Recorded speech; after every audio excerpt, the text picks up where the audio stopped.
Namo tasse bhagavato arahato samma sambuddhasse. Namo tasse bhagavato arahato samma sambuddhasse. Namo tasse bhagavato arahato samma sambuddhasse. Tathāgatassa bhikkhave arahato samma sambuddhassa dve dhammadesana pariyāyena bhavanti katame dve pāpaṃ pāpato passata ayam patamā dhammadesana pāpaṃ pāpato disvā tatta nibbindati virajjata vimuccatāti ayam dutiyā dhammadesanaāti. Dear devotees, welcome for this evening Dhamma talk. Today is the third day we are going to meet together. For the first day, I try to introduce the basic theme of this series of talks, namely the diligence. That day we took little time to understand the word meaning and some practical implications about the diligence, and took time to understand the practical aspect of diligence in restrainment training and concentration training with the help of a particular sutta. And there are how to restrain yourself in physical and verbal misdeeds, namely the morality and the concentration. The second day, the last time, we went further still with the same topic, the diligence, and how to apply it in the wisdom training. And in the talk, we introduced particular primary object of meditation with regards to sitting meditation. On top of that, how to apply the diligence in walking meditation, and further, how to be diligent in day-to-day activities. So therefore, to deal with negligence in three kinds of practicing: sitting meditation and walking meditation, as well as in the day-to-day affairs. There are two basic aspects we wanted to make it clear at the outset. When our stream of consciousness gets defiled with the defilements, first and foremost thing is to note it and comes to know what is happening. By noting and knowing just a cross-section of the stream of consciousness at that particular moment, you will develop eventually ability or controlling power or restrainment of the defilement which has already arisen in the stream of consciousness. Yet another method is the preventive kind of, where you do not allow defilements to come into. So therefore our strategies are in twofold. One thing is how to tackle the defilements which has already arisen in the stream of consciousness, and the other one is how to not to allow defilements to creep into, get into the stream of consciousness. Both of them, or both the aspects, could be attributed to this aspect of diligence. Today also I thought of introducing yet another practical hints or some other tools along the same enterprise. Quoting from the Omniscient One, the sutta that I have quoted is you find in the Itivuttaka Pali, and it's a very nice practical way of approaching this kind of training. It says there are two kinds of instructions that has been given by the Omniscient One, or two types of Dhamma talks, as it goes in the Sutta. The first one is to how to understand the evil as evil, or negligence as negligence. This is the first and foremost thing he expects the listeners to make clear. The second part is, once understood, the second aspect is to how to get free from these evil things and the negligence or defilements, whatever may be. So therefore, the whole operation has to cut into two. The first thing is the very understanding. Coming to know the type of defilements or type of lapse you have fallen into, or type of mistake, or type of negligence operating at the very present moment.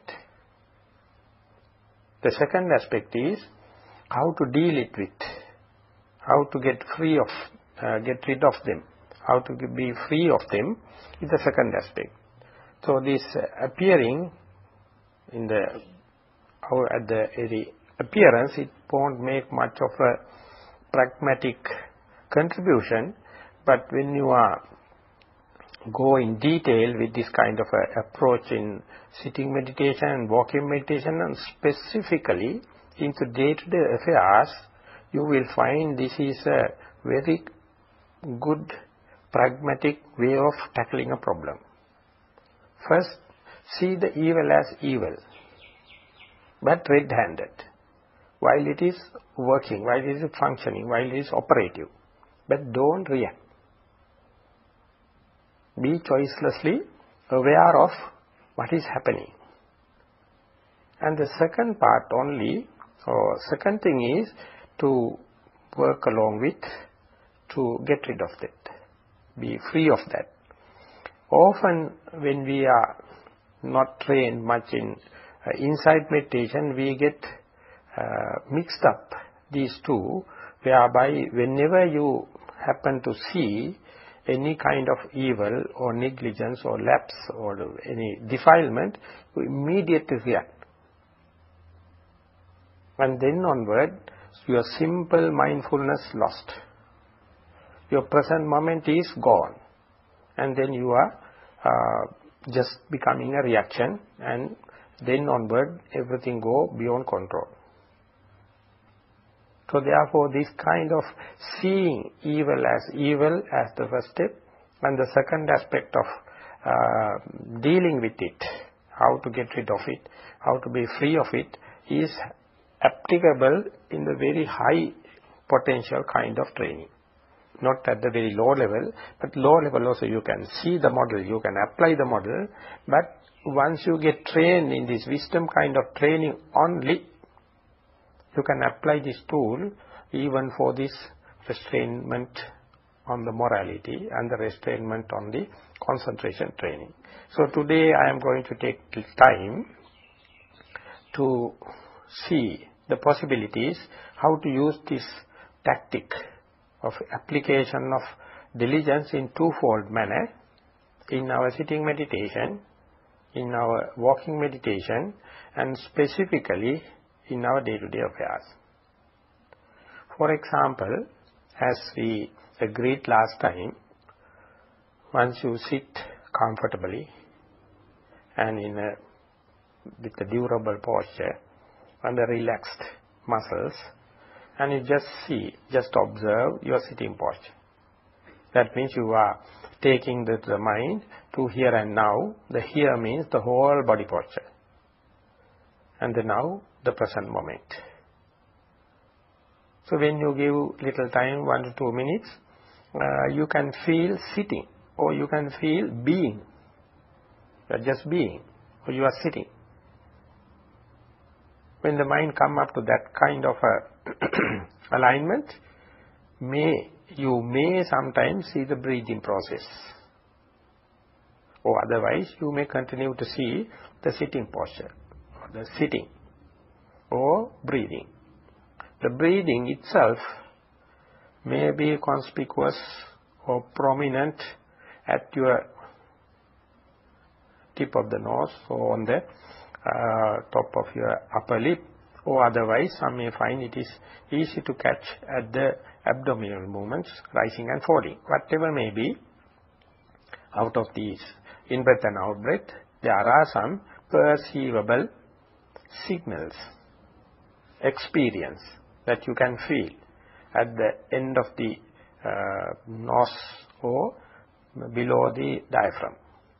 Whatever may be, there are two phases, the in-breath phase and the out-breath phase. So you are being asked at the beginning, as far as there are no wandering thoughts, as far as there are no pains in the body, and there are no distracting sounds, you are being asked to see in-breath, out-breath, in-breath, out-breath, without a gap, either in the abdomen, rising, falling, or in the tip of the nose or on the top of the lip, in and out. When this is happening, if you are a beginner for the first time in the life, you will come to know how much wandering thoughts are coming and disturbing, and how often the bodily pains come and going to give a lot of suggestions, adjustments, and getting up and go and all the kind of thing. And even the small little sounds can disturb your observation. That is a trial and error game. You have to get used to it. You have to train yourself with ardent energy and with precise noting. This is the in-breath phase, and then followed by the out-breath phase, or rising phase or falling phase. So when it is going keep on, you, with the time you are with the time goes increasing, in the sense that you are going to apply daily or regular manner, slowly you find the observation can start to be little prolonged and continue to be with in and out breathing, rather than in the wandering thoughts or disturbed by the sounds or disturbed by the bodily pains.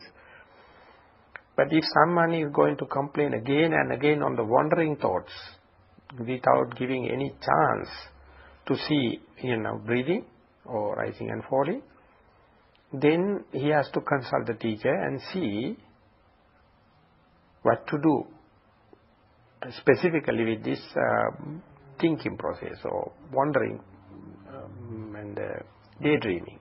Some people, characteristically, they get disturbed by the bodily pains. Some may complain sounds. So this indicates a particular type of personality or character traits. So you have to be very careful to see, am I a person always get disturbed by the sounds or pain or thoughts or whatever they may be. Or otherwise maybe the distractions are varying. So this is a good observation, because this is the only way to see what kind of a person am I. So when it is happening, the teachers are usually giving direct methods or direct tools. If you are so much of thinking or wandering thoughts, you are being asked to note the in and out breath closely or count it. In, out, 1. In, out, 2. In, out, 3. This is of course as a remedy for wandering thoughts. Keep the mind more occupied in breathing by counting. Not only noting in and out, but keep on counting. Whenever the thought crosses your stream of consciousness, you come back to 1 and goes. Sometimes you may go up to 5 and come back to 1. Again 5, again 1. Whenever the thought or thinking happens, you come back to 1. Like that, this kind of counting is the answer for wandering thoughts. If there are pains, that at the beginning your adjustment of the posture must be reconsidered, and the lasting answer is, you must do walking meditation before sitting. That will give a remarkable promotion or improvement. Walking meditation is make your body agile. It make more mobilization of your energy, so that mind and body will be quite active, so that without going to pains and other kind of things, you can have at least 10 to 20 minutes of sitting. It is like some athletes, all the athletes do the games. Before going to their events, they are usually doing some kind of warming up the body. Something like that. From the day-to-day affairs, you must not directly go to the sitting meditation, because they are too drastic. In between, you have to put little walking meditation, then you may find longer sitting with less pain. And if the sounds happen, so you have to surrender. You have to go to a place where there are no sounds. So therefore, at the beginning or in the outset, if there is such a question, you have to clearly observe first and short to the point, report to the teachers, and they will come out one of these remedies. But suppose that you are lucky enough, you can just embark. You can go into in and out breathing. On the way, after 5-10 minutes, you are encountering difficulties like thoughts or pain or sounds. At that time, you may find your mind is no more with the primary object. It has been carried away, dragged by wandering thoughts or daydreaming or fantasizing. Or sometimes you may be fighting with your bodily pains, or maybe you are being carried out by the thoughts. And there immediately you comes to know that you are no more mindful on the primary object of meditation, instead wandered off. That very observation disturbs the beginner, because he finds it is as if done something wrong. It is as if something evil or negligence.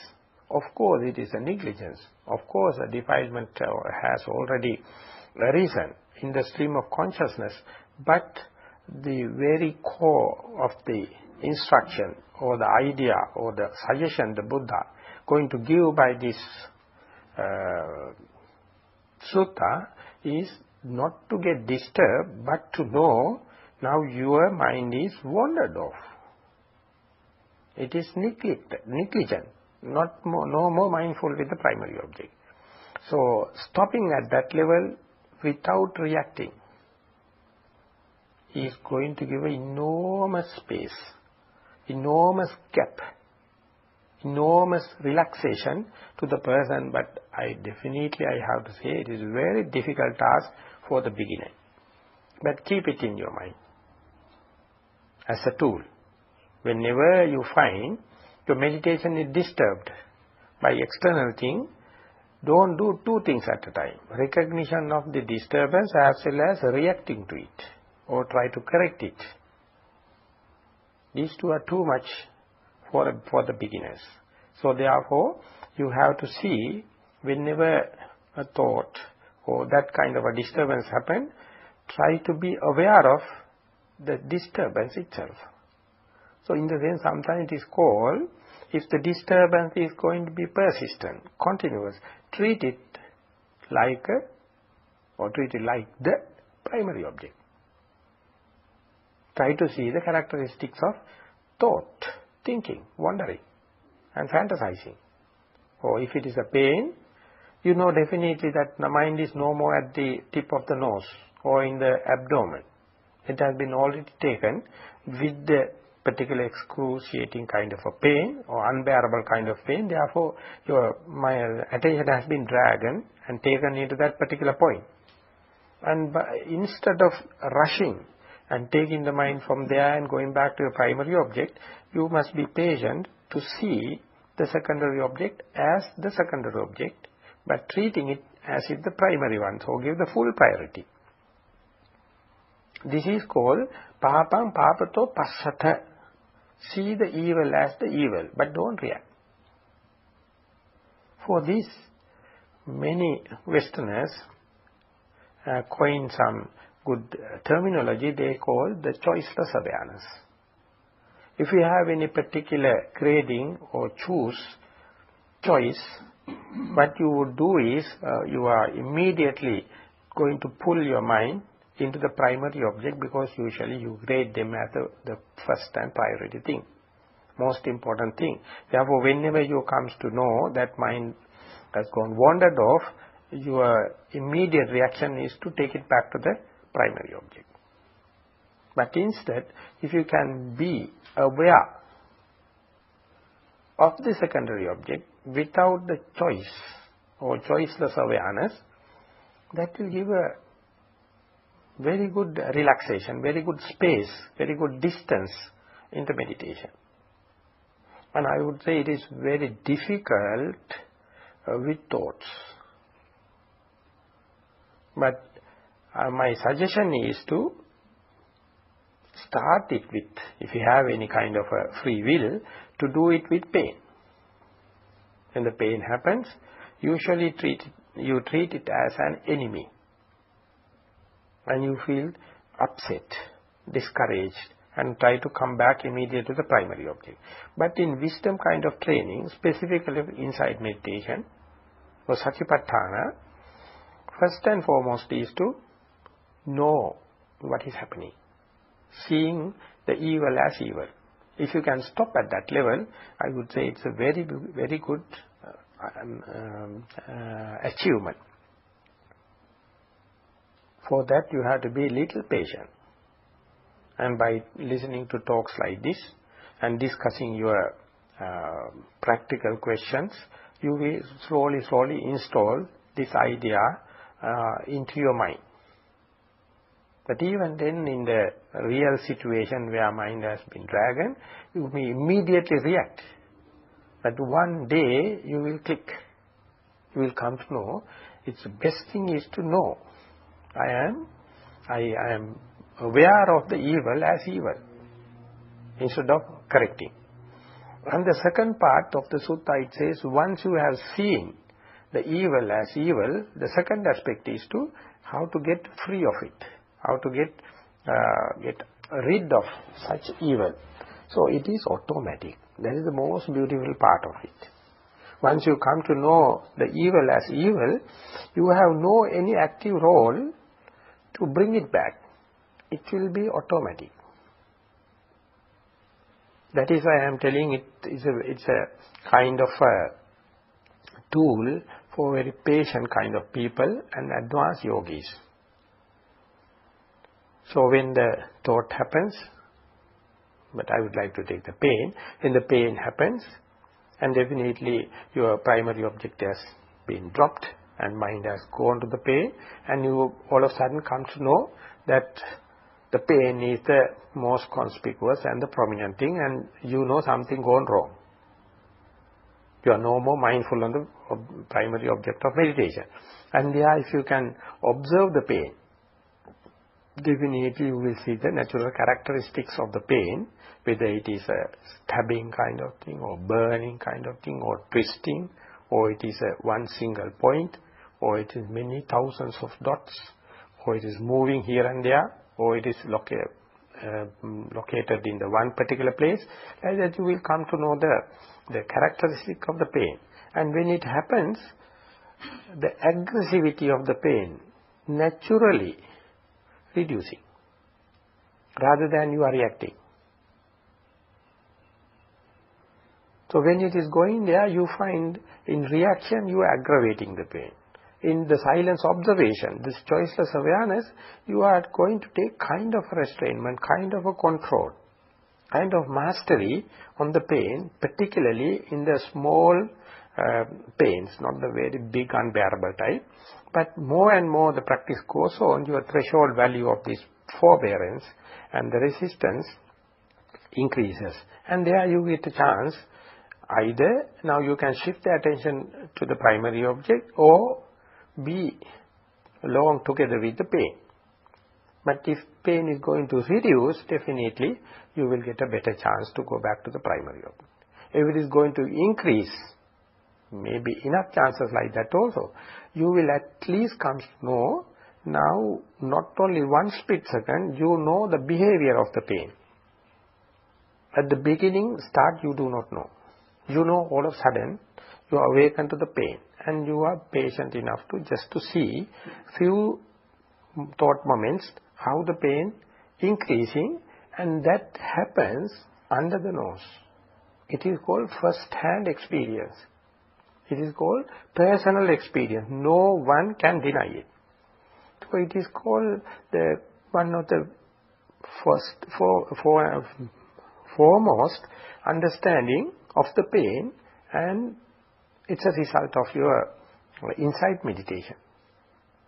Of course, your primary task is to be with the primary object. But now, at least 2-3 seconds or 2-3 thought moments, you have been together with the pain, and there the information comes, you comes to know the natural characteristic of the pain. And if you are lucky enough to continue with the pain, you will for the first time see pain with neutral mind, not with a reactive mind. And then the behavior of the pain also different than the observation with the reactive mind, negative mind. And more chances for you to very calmly and with under control come back to the primary object. So therefore this splitting your task into two, the seeing the evil as evil, the first part, and the second part is how to get rid of that.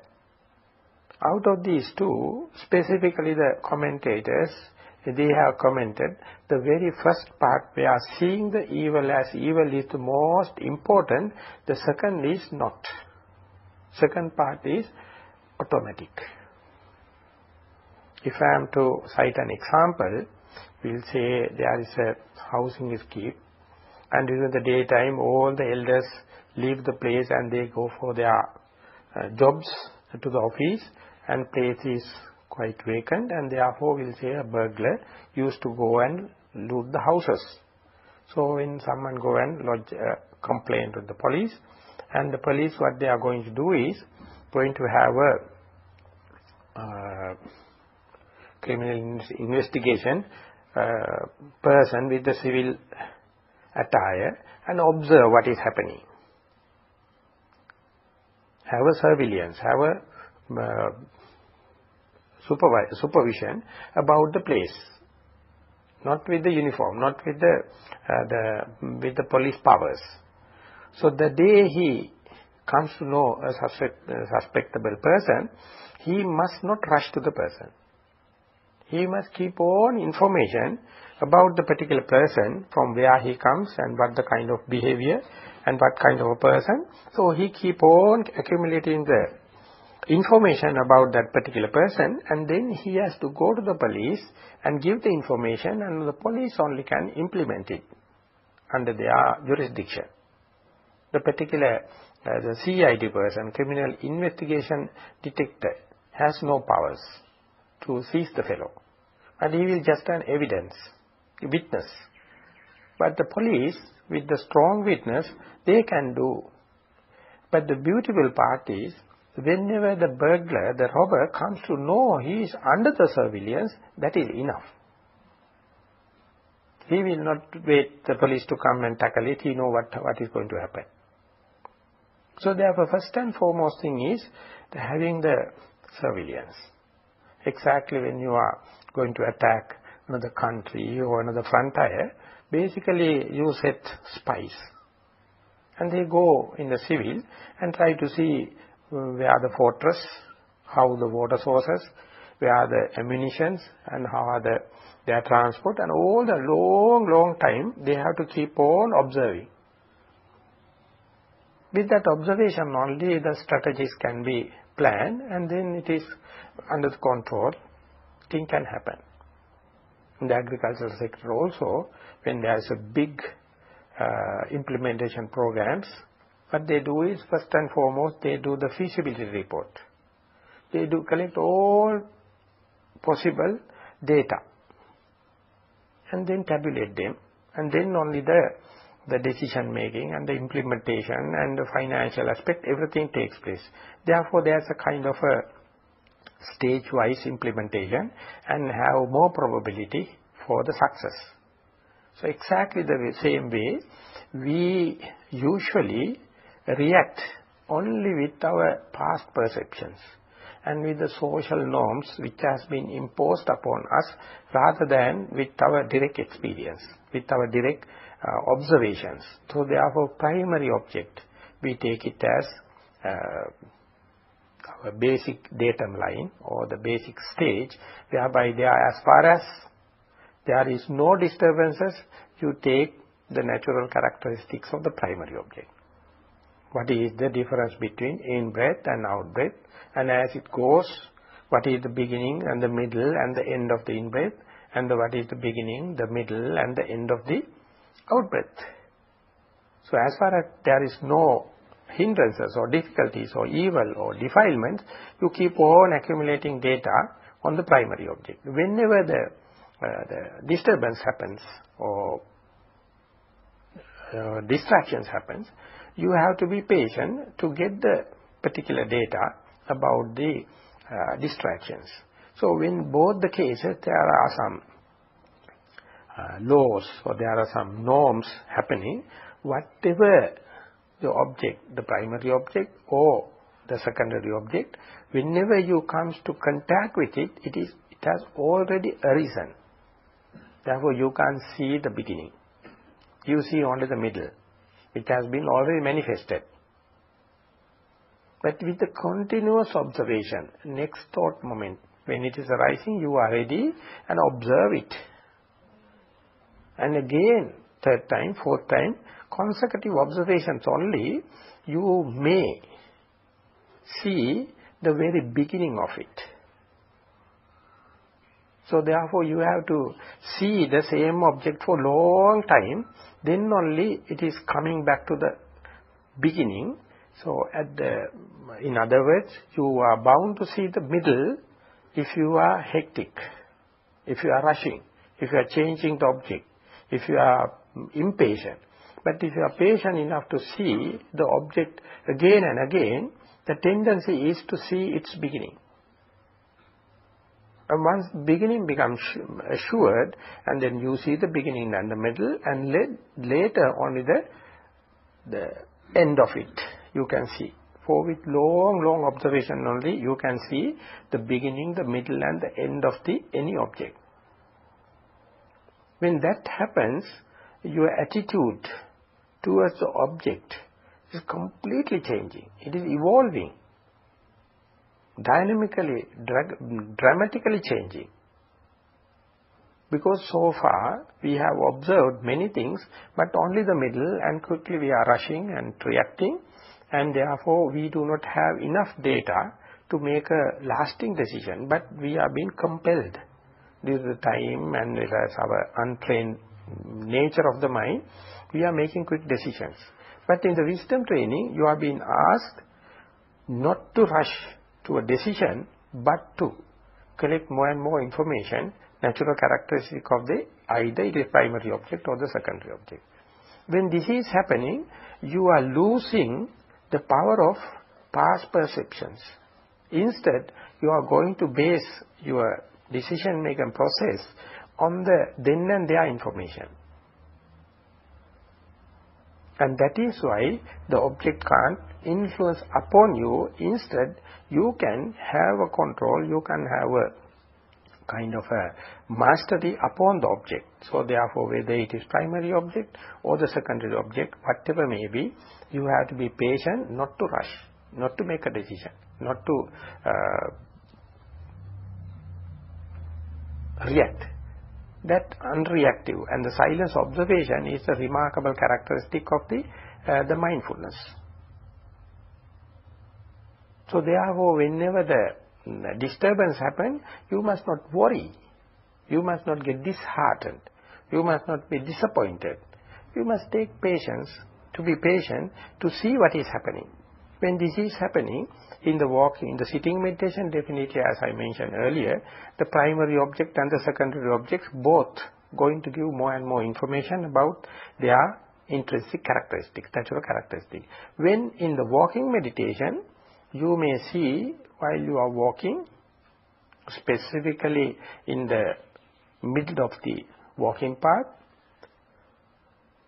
your attention is with the, for example, we'll say with the moving right leg, and you know, and meanwhile you may see some thoughts also happening, but not completely destroying your meditation. Thoughts also happens, and the some sounds also may, and the wind movements can make some heat and cold sensations also, but still your pace with the primary object also may be continuous.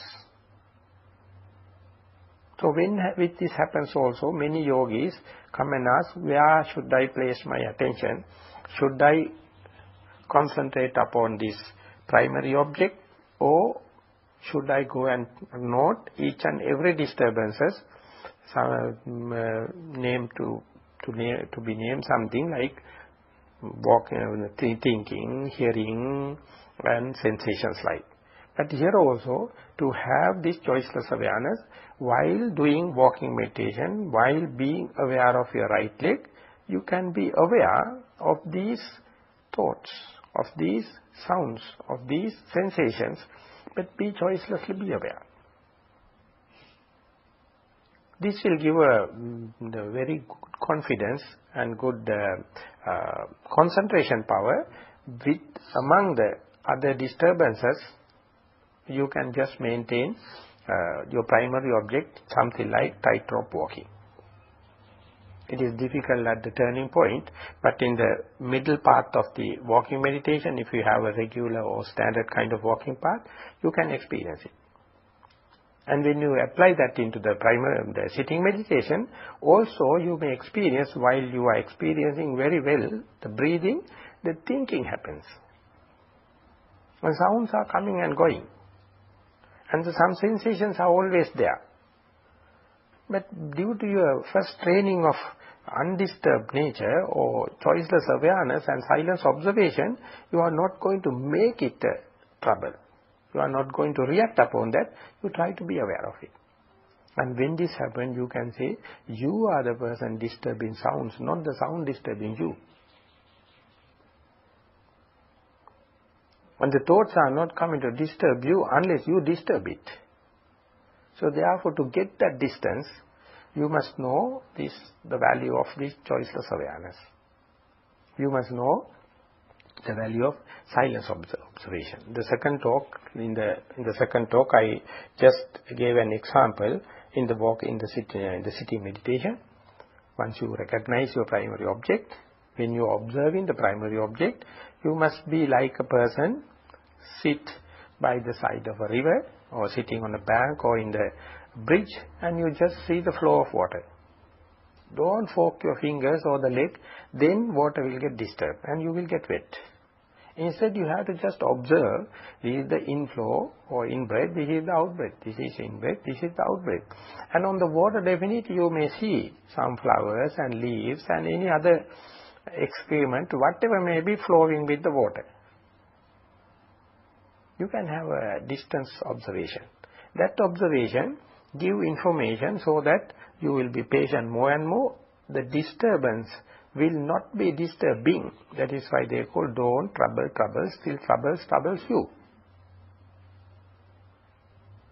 So this is very nicely, very dramatically presented in the sutta, and in the commentator they put appamada, the diligence, has been put into the kara appaka appamada, karaka appamada. That is in Pali.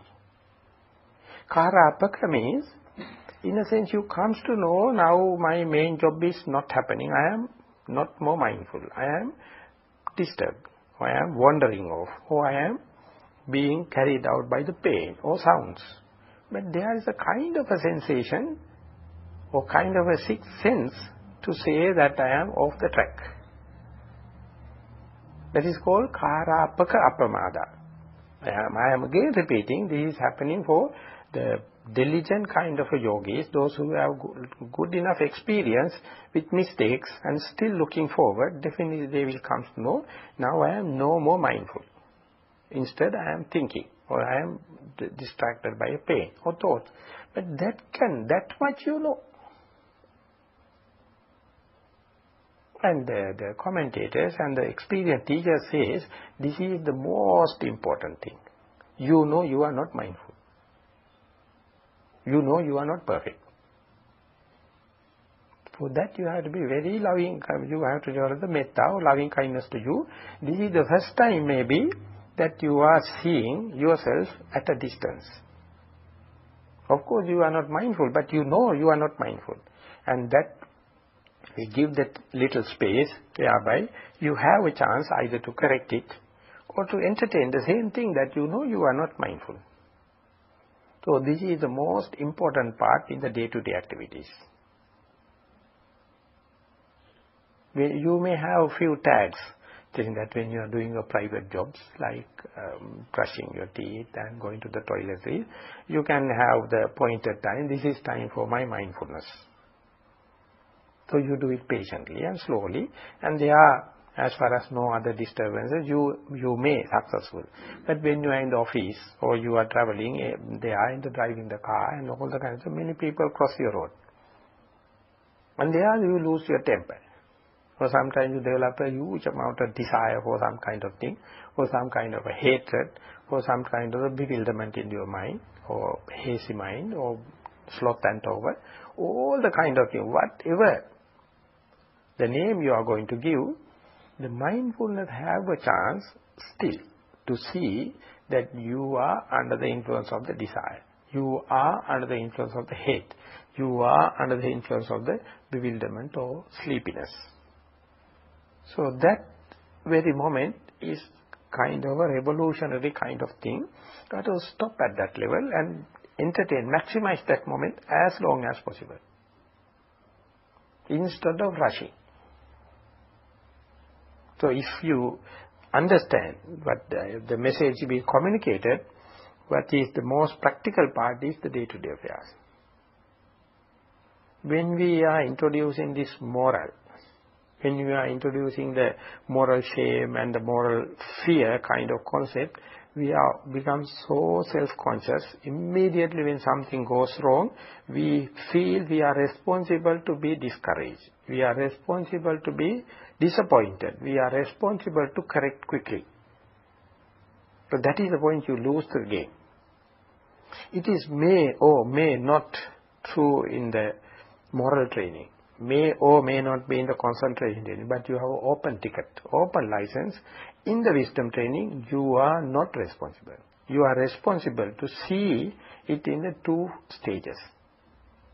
Knowing the evil as knowing, and the second thing is how to deal it with. So that is the point where, for the first time, you look at yourself as if another person looking at you. But in the midst of a mistake, maybe you are heavily taken by a desire or a hate. But the most important thing and the most dramatic thing is the hate. I have experienced a number of times. I am fully lost my temper and maybe shouting or maybe some with the physical deeds.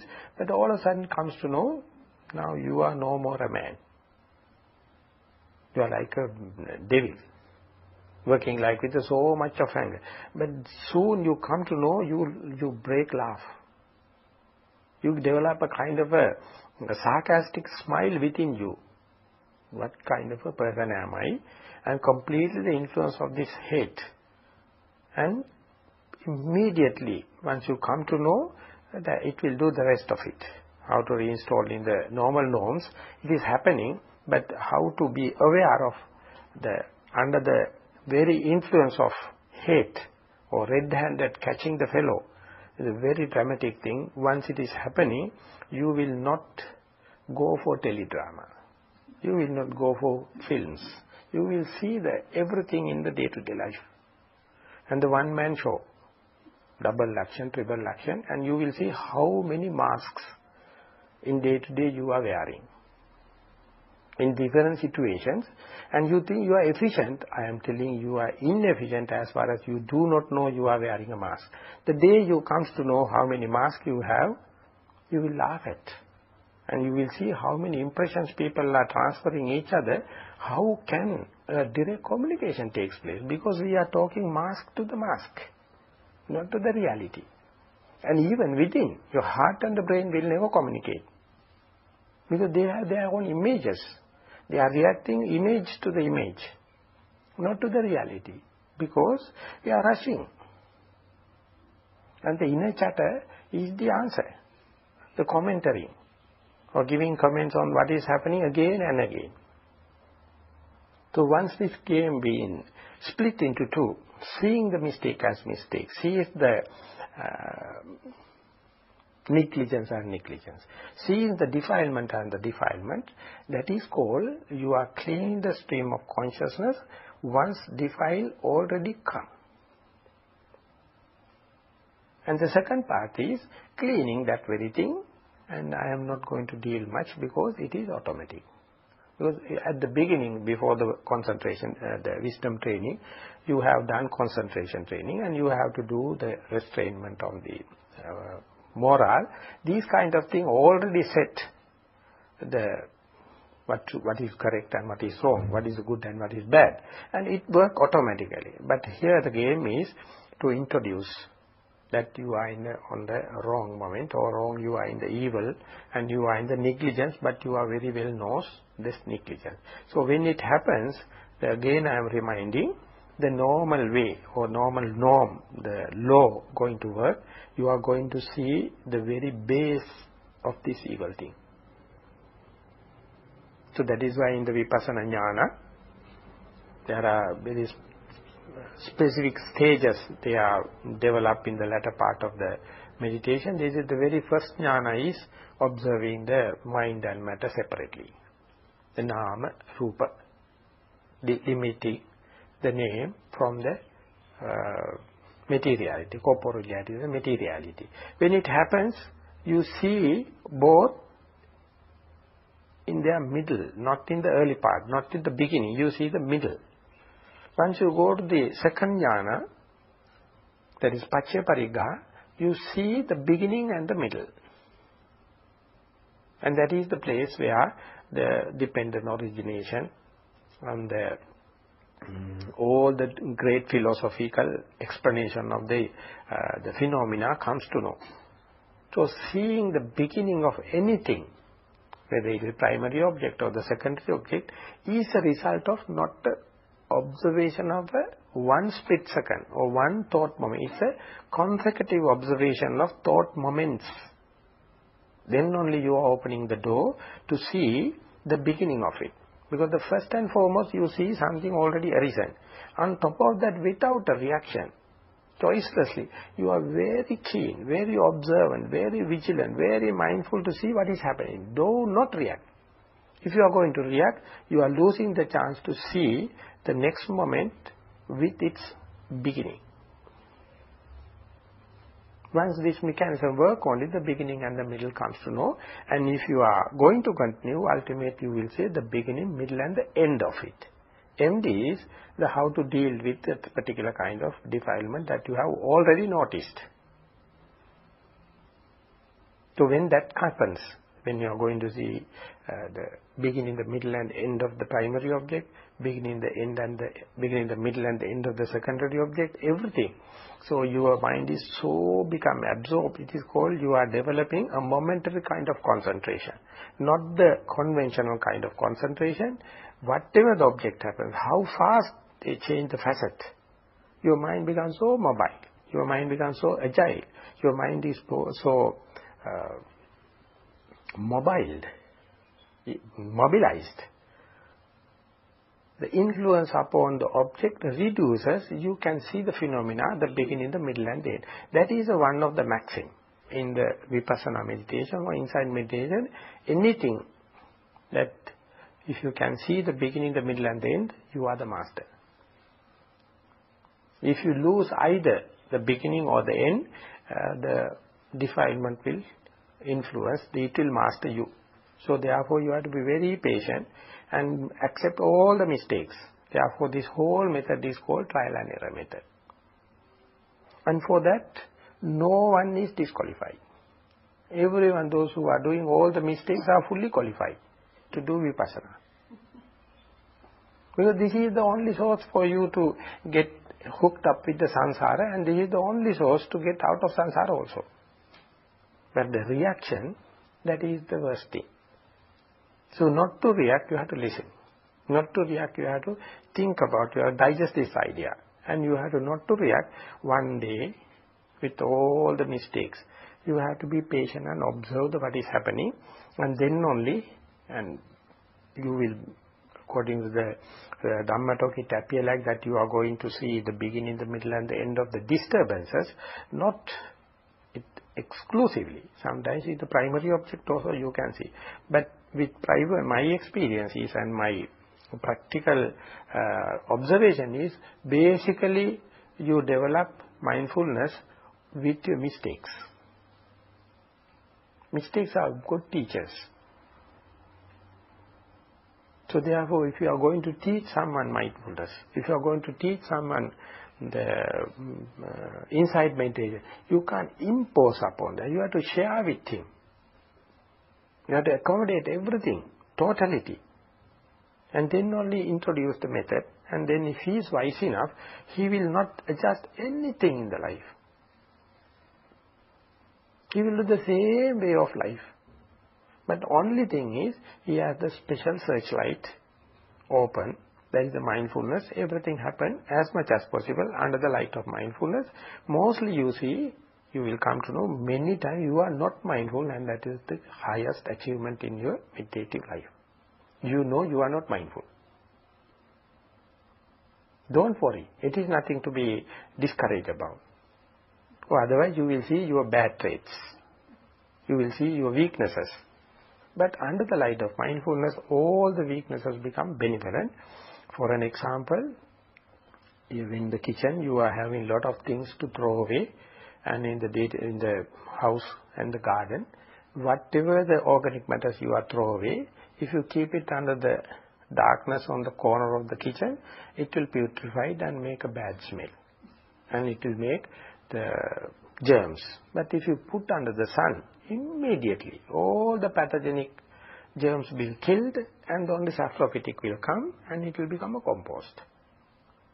Exactly all the defilement under the light of mindfulness make a recycling and then becoming a compost. The best fertilizer for the coming generation. As far as you are hiding, as far as you are reacting, as far as you are worrying about defilements, as far as you are discouraged, defilements are taking up a hand. The Buddha has given the torchlight or the searchlight, the mindfulness. You are just installing mindfulness. Don't adjust your timetable. Don't adjust your likings and disliking. And that is you are doing with the defiled mind. Late adjustment will happen when the mind becomes more and more away from the defilement. When it's clear, adjustment will happen. It is nothing yours. It is happening in personal manner. So when this happens, you have to be patient. Keep on mindful. And as far as there are no disturbances, you keep on mindful. Keep mindful on the primary object, or walking meditation, or day-to-day affairs. Whenever any disturbances happen, or mishaps, or lapse happens, try to be mindful, and without the coloration, without choice, without rushing for decision. So therefore, it's a deep way of understanding the loving kindness. If you are going to understand your mistakes in this way, you will fail to see others' mistakes. Because you are not worrying about others' mistakes, because you are so much so, up to now you have forgotten about your mistakes and you have tried to adjust it. But today onward, once you understand, you will try to see the mistakes as mistakes, not something to be get discouraged, not something to be get disappointment. So when it happens, one of my teachers told, you will never find any mistake on others which you have not done yourself. They are not categorized as mistakes. It becomes mistake because you know it is a mistake, you have done it. But you are very vehemently going to correct others, but in your case you may not. So therefore, once more and more you give attention to the mistakes or places where are not mindful, you develop the heart. It's so accommodating. It is the called loving kindness. And there's a very nice novel I read, and it says, try to find the reason to be glad under given any circumstances. So all the mistakes are points to be glad. Try to be glad with your mistakes, but not with without mindfulness. With the mindfulness, that vipassana going to put everything into the recycling pattern. And therefore good become bad and bad become good life. So when it happens, your day becomes so alert, you'll be so awake to yourself and to the present moment, and you feel like not getting age. You become younger and younger. Just like a baby with a toy.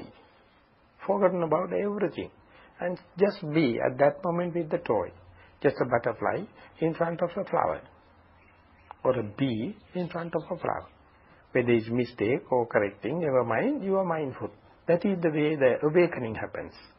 Not with reaction. So therefore, meditation in the concentration time, you are reconditioning the mind. But in the vipassana way, it is deconditioning. You see mistakes as mistakes, so therefore you can see how it happens, what other remedies can happen, but completely with a detached way, with a distance. That distance is called patience, the indifference. But not without mindful, that not the foolish kind of the indifference. This is with full awareness. So therefore, it is called mindfulness on in-breath and out-breath, or anapanasati, as we recognize in the last talk. But when the disturbances happen, they are bound to come, then the meditation becomes dramatic. It becomes very eventful. And the mindfulness becomes very versatile. It is not the simple, the pace. So many facets. So therefore life becomes a challenge like, and all your mistakes, so far it has been a reason for you to be discouraged, but now it is not. And that is how the mistakes are going to cease forever. And then ultimately it will work on your restrainment on moral concentration, moral aspects also. And therefore once you start the vipassana meditation or insight meditation, your personality traits and your concentration slowly going to develop, and without giving any kind of a landmarks. Slowly it comes into that. Before that, before insight meditation or before going to this vipassana, also you are being asked to restrain yourself. It is out of faith. It is as something imposed upon. As if you are going to learn driving, you have to drive slowly.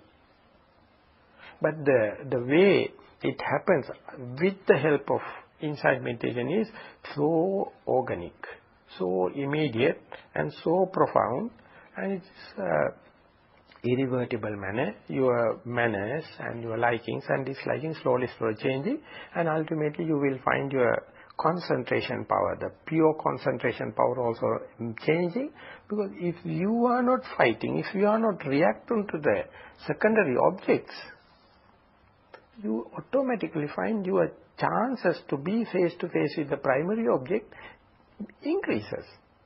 It's a kind of an equation, very difficult to believe, but you can experience it. If you are not reacting with thoughts, if you are not reacting with pain and the sound, most of them are not so disturbing. So meanwhile you can be with the primary object, you are maximizing the situation to be more and more concentrated. So therefore once the wisdom training started, all the three kinds of training slowly come into the life. I hope that today we have already taken 1 hour. So with this tool, I wish you all may see the meditation with the new eyes and see the Buddha, how practical he is, and the Dhamma, how profound when you go deeper and deeper, and how valuable the person who is practicing.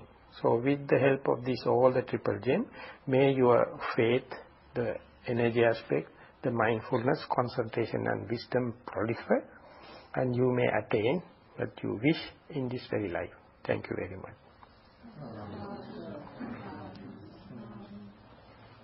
I don't know that, I know what I have to talk about, whether it is communicating. So that is why I am waiting. If anyone has any question or something to be, make statements, welcome.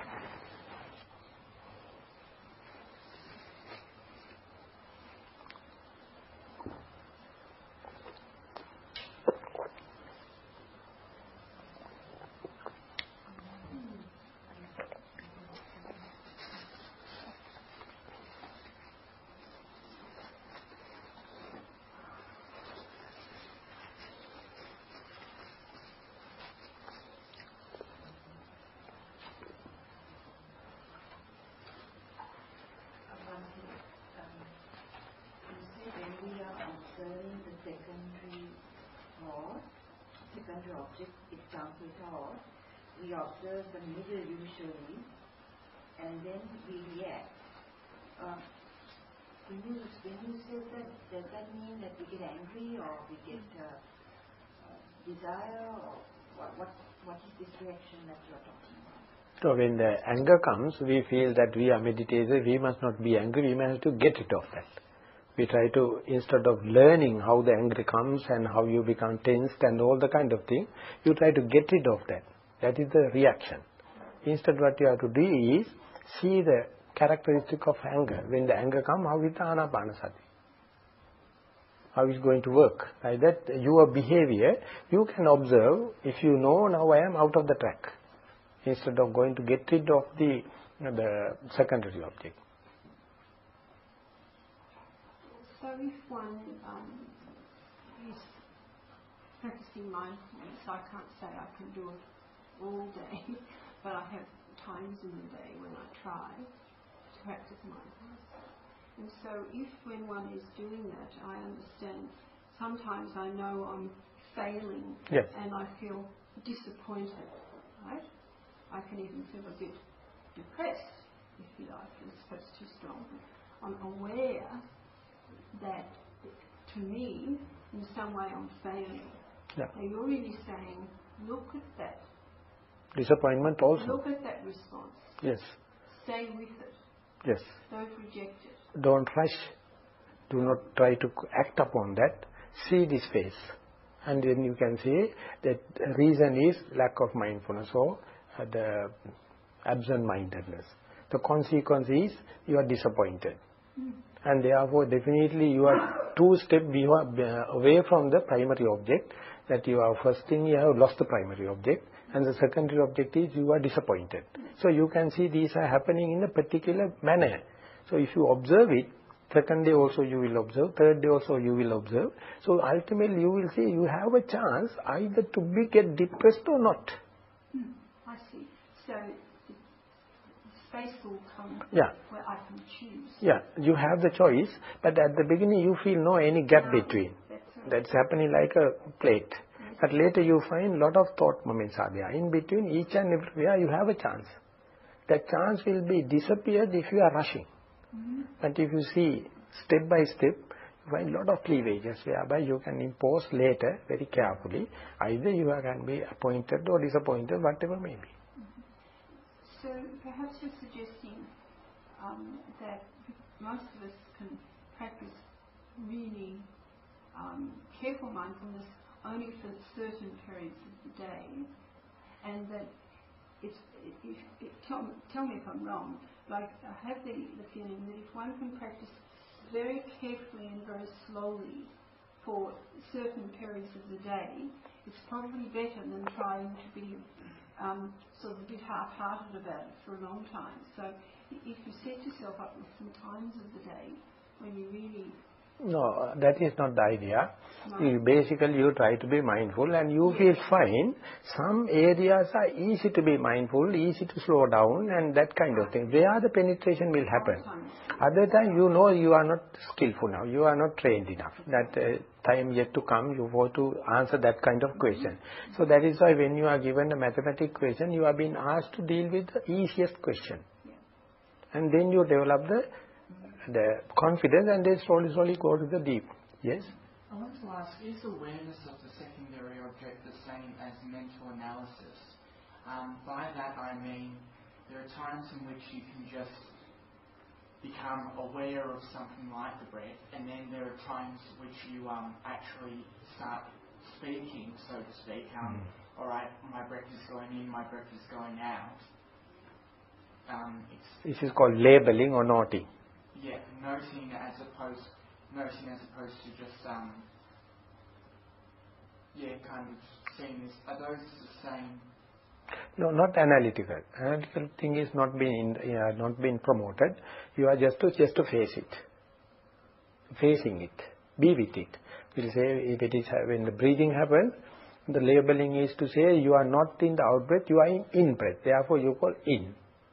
Whether it is labeling with verbally or mentally, never mind. But you know, I am in. That is not in out. I am not in thought. I am not in sounds. I am not in pain. I am not in phase. And now it is gone and the out breath happens. So you know out breath. So labeling and noting is to make sure what is happening and what you know are in the same line. But we will say, suppose now the secondary object happens from the thoughts. And now you comes to know there is a kind of a sense. As she mentioned, you know you falls, you dropped, and now track has gone, and you know now already in midst of the thinking, thoughts, not mindful. And that lack of mindfulness also we are aware somewhere or the other. That is why we can correct it ourselves. So you come to now we are thinking. When it is thinking happens, if it is going to consecutively thinking, what you have means, I am thinking. Yes, thinking. Not, you know, I am not in the breath. I am not rushing to go back to the breath. Now thinking happens, that is a prominent thing. You treat it just like the primary object, thinking. Try to feel it. Try to face with thinking. Don't try to get rid of it. Don't think it as an enemy. Don't think it as a reason to be disappointed. Okay, so when you're trying to do single pointed concentration, if you do find yourself thinking for the sake of being aware of an object, don't try and abandon thought altogether. Yeah, you know now thinking that. At least you are simply, you know you are thinking. You are not going to analyze it. You are not going to see the content of the thing. Then you are caught up. You simply know you are thinking. And if it is going to know, you keep on noting, thinking. That means to give a hint, you are not in breath and out. You are not in listening. You are not in pain. You are with thinking.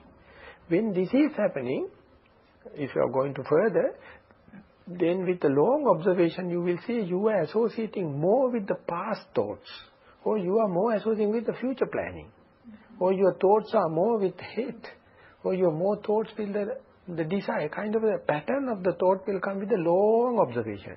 So therefore, if you are going to analyze, that pattern will not unfold. You have to keep on doing thinking. When the thinking happens, it is a kind of your personality trait. You have to observe thinking. After long observation, you will say, habitually I am in the past. I am worried and disappointed. Sometimes you say, I am a future planner. Young people are in the future. They are planning and excited mind.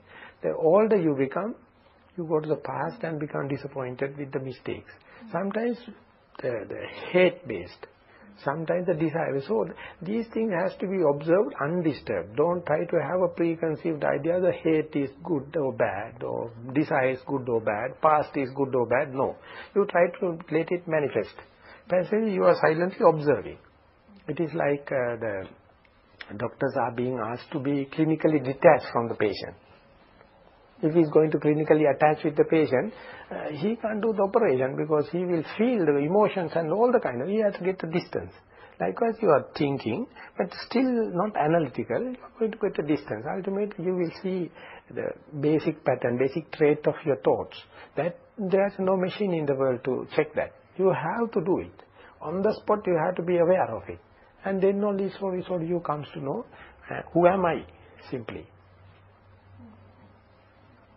So Bhante, when you observe and say this is thought, then sometimes you realize in that process that it is anger, or is it just simple planning? So we must observe it like that. Is that what you are saying? Oh yes, observe, but don't try to correct it. Don't try to analyze it. Let it come out. Let it manifest by itself. That is more natural and that is believable, credible, rather than you are going to analyze it, that kind of. But analytic is a dirty game of the human being. Can't help, you are succumb. But I am telling, be aware of it. And otherwise you can't solve, you can't answer your question, because ever you are creating questions in the face of the question paper. So you be patient, try to let go. We have done it for an unknown time. Why not be patient and just see, instead of rushing for a quick decision? Sometimes, for instance, when we are meditating, there is some urgent business that we have to do, like for instance, we have to go shopping because there are some very important things, and so these thoughts are coming. So what you are saying, Bhante, is that just observe. Yeah. And we may have a list in the mind which is coming out, just observe that also. Yeah, more than rushing, if you can, beforehand, if you can make the list and go, I think you can do a purchasing. Instead of putting your hand quickly into that. So that is what we feel that is a pathetic situation in the world. All of the government leaders, they are quick to take decisions. But ultimately, government, the subject has to answer them. But we being asked them to take little time, do the feasibility report and make a decision. This will be lasting. Otherwise, quick decisions are not lasting. So that is what we are. That is why we say that go to a forest, go under a tree, or go to a silent place, whereby the external pressure as much as possible reduce. So you can have little patience to see the question and get the feasibility and the study, and then you take a decision. And ultimately, the beautiful thing is, if you are clearly know the question, if you really know the situation, there is no urgency for the decision. Decision come if you do not know. If the information less, urgency for the decision is high. More and more information come, there is no rush for a decision, no necessity. That is why the Einstein, he told, the understanding of question is the method. Writing on the paper is just for the examiners to see. By looking at the question, you understand the sum, then you are true. Exactly, but what we are going to do is, before understanding, we are going to write. So it will never appear in the consequent manner, and ultimately your rationality can't see. It is not representing in the paper. So it says first digest the question. Yes? Yeah, just continue with that streaming thoughts, especially, let's say for example, this lady was talking about, you think about the shopping, this is your urgency to shop, because there's some, sense of urgency that something going to do. Continue from what you're saying, that the thought of streaming, follow the stream and observe it.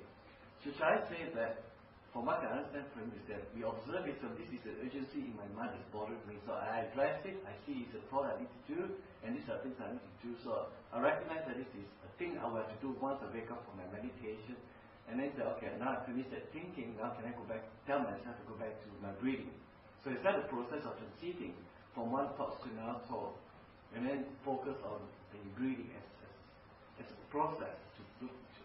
Yeah, that is why that according to your episode that you have come to know there's a time importance, and then you, due to this thing, due to the urgency, you get up and go to the shop. But if you can see the reel, action replay slow motion, you can see this is the course, and this is how I worked, and this is gone like that, you can see what is happening. If you are rushing to the shop, you can't have accountability of what has happened.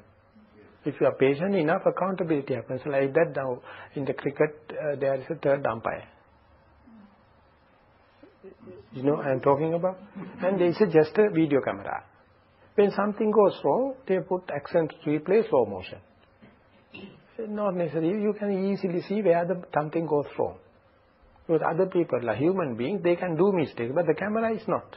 Exactly like when the mindfulness set, so what happens, you can take the responsibility, you feel what you are doing. So likewise, slowly, you try to be sensitive what is happening, rather than rushing, rather than doing mechanical reactions. Slowly, you come to be aware the mechanism, how the thing happened, and you will get up and go. How the mosquito come and you become urgent with it. Like that, you slowly comes to know. So I know that I am talking about a very deep thing, that I have no hesitation. But I am telling, once you come, understand and put into your computer, only it will work. Otherwise you will never practice this part of the meditation. It's a kind of a potential in the mind. The Buddha is just giving a hint. Be patient, go slow. Wherever it is possible, as you mentioned, that the whole day you can't do this game, specifically for the beginners. So you find some places are easier, and there you can go deep. In summary, is it correct to assume that we are trying to achieve mindfulness through just being aware, through awareness? Of course, that mindfulness is the intermediate part, whereby ultimately we have to see things as they are. To see the things as they are, mindfulness is the tool.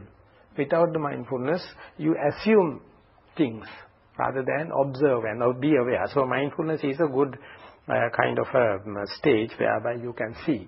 But mindfulness is the last. It is not the end. Mindfulness is the medium to see the things as they are. So now we are trying to install mindfulness at the beginning.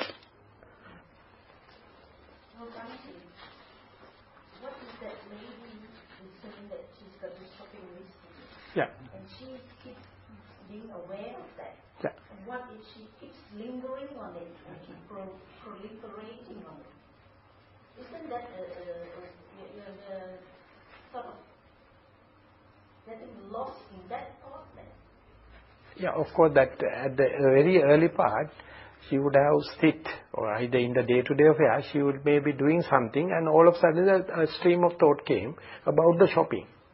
That means she has already fallen from the main line. That you are done in the sitting or in the walking, whatever may be. And instead now, if you are going to take, if the stream of thought going to take you away from, and ultimately like a robot, you will try to run to the shop. But instead, if you just wait and see, I was doing this job, and meanwhile a stream of thought came as a disturbance upon which only I am now working and going to the shop, like you are cut into pieces and see the situation. But I've noticed with my practice sometimes when we have a thought like this, Yeah. and then we get into it, we seem to be making it into a longer story. Yeah. So if that happens, I just sort of put a stop to that and go back to my primary. No, how we are going to stop it? What is the tactic to? I know that I am actually making this a long story. Yeah. I have to get this over there and get that over, and then I have to do this, and then I'll do that. Yeah. So I know that this is really, I'm actually, I don't know, just Prolific thinker. Yeah. So I just, okay. So that for the moment you are going to make an intermediate phase, but one day you have to understand the thought process. For the moment, with the time management and the kind of thing, you are stopping halfway. But that will give you the permanent answer. That you know you are in a question, that for the moment you stop it, you condition it. But the Buddha says, if you want to have the lasting result, you have to see the thought process. Now you have surrendered, you have been defeated, you have been accepted the failure, the thoughts are so powerful. So what the teaching is to see the arising of every phenomenon. Yes. Everything that arises. Yes. And not only the arising, you have to see the beginning, the middle and the end. One day, the day you see the beginning, the middle and the end of anything, you are the master. But in your case, you are going to stop it because you think thoughts are in my case, it's proliferating, I have no control, therefore you stop it halfway. So it is good. But you have a control when you stop it, you have a No. control. That is not a control, you have a kind of a defeat. You feel that thoughts are so powerful, I have to stop it. That means you have given the proper place for the thoughts and you have come back. So you have to face it. You have to face the thought, let the face run in the full momentum. What will happen if I keep the distance and observe the mindfulness, not with the rush of like going to the shop. But if it is happening often, try to see the whole panorama. And then one day it will lose its power, it will give the enough ground to play. If you are going to restrict, it becomes more and more agitated. Yes? Sorry, I noticed one morning when I woke up, I noticed the silence. And then 2 seconds later, it was just the mind started going blah, blah, blah, blah, blah, blah, blah. And I noticed the power that had on me. I just observed it. And just even going to the toilet, I noticed this blah, blah, constant. And I realised how powerful. It just like, bang, straight away. It's like almost this realisation that, silence, bang, just straight like an onslaught. Yeah. I noticed that, So that is why the Jnanarama, that my teacher, he says in the early morning, you coming from the unknown to the known. And then, first thing is awakening of the mind. Second thing is opening of the eye. But we get mixed up with these two. You have to split into two. You have to be aware, now I am awakened, not yet opened the eyes. So much so you have to be alert and very diligent to be the mindfulness into 2 stages. And now then when you open, you get the familiar features, then only you establish yourself. Till that the being is not been established. Because if you are going to awaken into the unknown place, you feel you are lost. So if you are in the same room, immediately you will see the familiar features, then I, myself, that is been established. Then all the other visitors will come. So therefore, see this phenomena. Because the split second before, or thought moment before, you are no more. You are unknown. And then you come. I've noticed too that sometimes when I've woken up, suddenly I'm like, who am I? What am I? Where am I? This fear comes in, and it's happened to me once or twice. And I'm like, so this is called that spiritual quest. Try to see who am I. I have to establish myself. Before the awakening also, there was the phase of I am that, unknown. And then from unknown broken, and the senses are not open, and the second phase. And the third phase is, first and foremost is the eye. Eye is the one it is catching very fast, and once the eye open, you have been awakened. So when it is happening, you can see at least 3 shapes of eye. The unknown thing, and just awakened one, and with the senses, and when you are driven by a desire or hate, just another one. I noticed the desire, which is the chat. That's the desire. Brain, he made us keep thinking about things. Yeah. So with whom you are going to recognize as you? I'm observing it, so that's like, is that me, or is that blah, blah, blah, blah me? That is you. So that is for the moment. And ultimately, that will be the very highest, peripheral layer. And once you come to know, it is quite an artificial thing because of the sense impression and others, only that happens. Once the day you become little concentration, you find inner layer. And inner layer you see that inner chatter. But sometimes you get absorbed into some kind of a visual object or sounds continuously or in breathing. And that in breathing characteristic will be there instead of the chatter. And then once that comes, it also leading further down. So likewise many things. So from the outer layer, you recognize at the beginning the outer layer as yourself, and then the another layer. Like that, it's peeling off. Slowly happened. But now for the moment you see at a rush all the 4 or 5 layers together, so you can't understand it. So keep that question open. Who am I? When in a rush, I find for my dramatic thing is when I lose my temper. Then only when I'm shouting and all of a sudden I comes to know, and then I say, you are a monk, you are supposed to be mindful, what are you doing now? So pretty much what you were saying, bringing back to the example of the lady raised the shopping list. Yeah. That it's, to put an analogy straight, it's when you said that